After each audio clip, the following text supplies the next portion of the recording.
Have you ever wondered who was afraid of Jesus and why they were afraid? It is incredible to think that people could be fearful of Jesus. He was a totally safe person.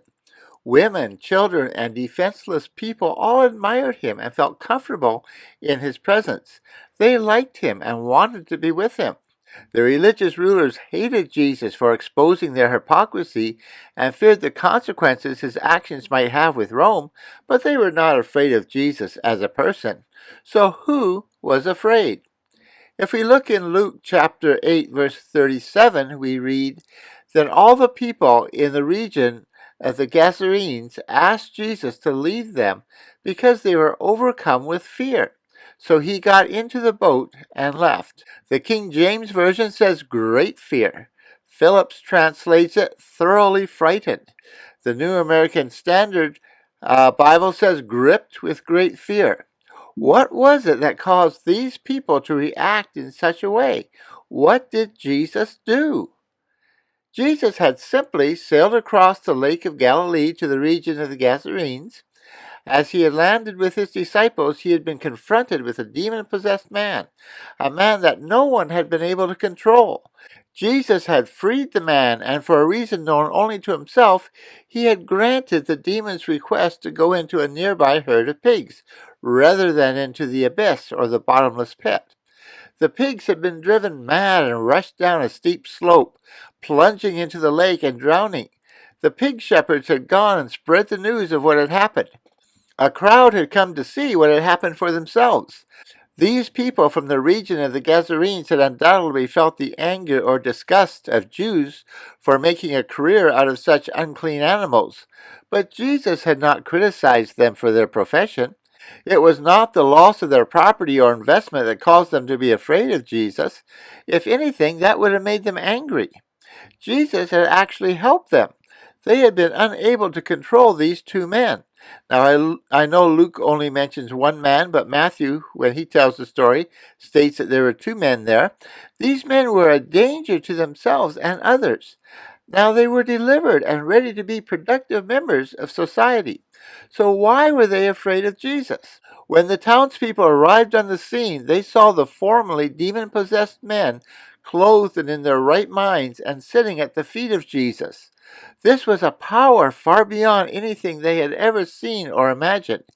He was someone who could control the spirit realm, and that was scary. If Jesus had that kind of power, he could not be controlled.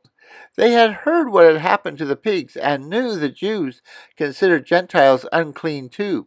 What would happen to them? They would have to trust Jesus. Instead of opening themselves up to Jesus and receiving his love and forgiveness, they allowed fear to drive a wedge between them. And Jesus, being a gentleman, was not about to force himself on them. At their request, he left. Non-Christians can often experience the fear of Jesus as well.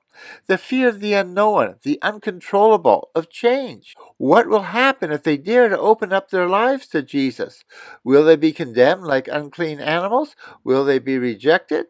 So much pain, so much sin. It might be better to hide behind masks than risk being hurt again. After all, if God rejects you, where else can you go? Christians are the answer, but often they are part of the problem. Jesus never interacted with people as they were, but as he knew they were created to be. For example, he didn't condemn a prostitute for her actions. He saw a daughter of God who was valuable beyond measure and only needed genuine love and forgiveness. Christians are to be safe people, an expression of that love of God so people who do not know him can be drawn to the truth. The truth is that Jesus is a safe person who loves and values them, wants their best, and will never force himself on them. Unfortunately, Christians, or those claiming to be Christians, can be harsh, condemning, and critical, driving people further into sin and away from God. Satan loves those kinds of Christians. What about us as Christians? Are we afraid of Jesus? Ridiculous, you think. Have you ever been in a church service where the Spirit of God was moving and felt fear? Was it fear that a secret sin might be exposed? Fear that you might do something that would embarrass you? Fear that you would not be in control? Let's face it, we all like to be in control. Have we stepped back, in effect asking Jesus to leave us alone, only to discover, as a gentleman, that he did? What did we miss because we allowed fear instead of faith to drive our lives? Another reason they may have been afraid of Jesus was the realization that if they accepted him, it would mean a radical lifestyle change. On several occasions, when Jesus forgave someone, he specifically said, "Go and sin no more." Now, that only works for people who are sick of their sin and want to change. These people did not want to change. They were content the way they were. Many times, non-Christians and Christians push Jesus away because they do not want to change. They are happy in their sin, and the consequences seem far away. Or they are too afraid of what the change might bring. Jesus did say in Luke 14 to count the cost. For some people, the price is too high, and Jesus gets in his boat and leaves. Don't let him leave you behind. May the peace and grace of our Lord Jesus Christ be yours.